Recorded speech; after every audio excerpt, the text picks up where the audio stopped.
In terms of transforming character, or the character being the foundation, I look at it from more of an etymological perspective, from two terms, one being char and the word act. So when you look at the root of that word, char meaning to burn or meaning to friction, act being ability, act being not necessarily the mask as much as the substance. Act, what we do, who we are, right? Who we're becoming. It's more action, it's the verbal part, the movement. So you have the charring of who I am, the burning of who I become or who I'm going to be. So when we say character or character, life forms us in a way that if we allow cultural forces to dominate us, then the cultural belief systems will dominate us. And we all have, we swim in the water of culture, right? Ideas, concepts, music, art, philosophy, religion, you name it, spirituality, whatever. Those concepts rule and fill the air. What I want to help people understand is that if you allow your character or your character to be impacted, then you will experience transformation. And that's where metamorphosis comes from.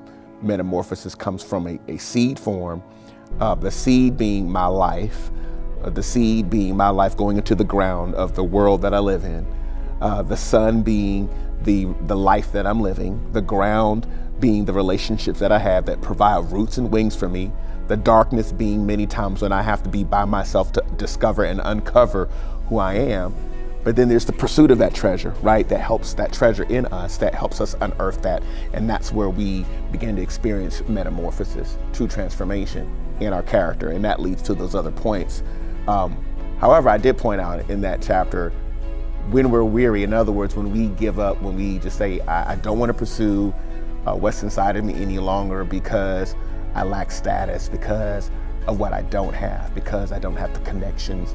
I think that when we begin to realize that we are self-transcendent people, that everything that we're experiencing in this world, in the world that we're living in, we can transcend it by looking at the power and the capacity that's in the human spirit, and which can be unbreakable when we begin to realize that we're seeds in the ground, and we're not planted by people, we're planted by our Creator. We've been planted in this earth to live in a certain space of time, to be productive, to be a metamorphosis, to be self-transcendent, to not just have actualization, but to transcend whatever roles that have been given to us by society.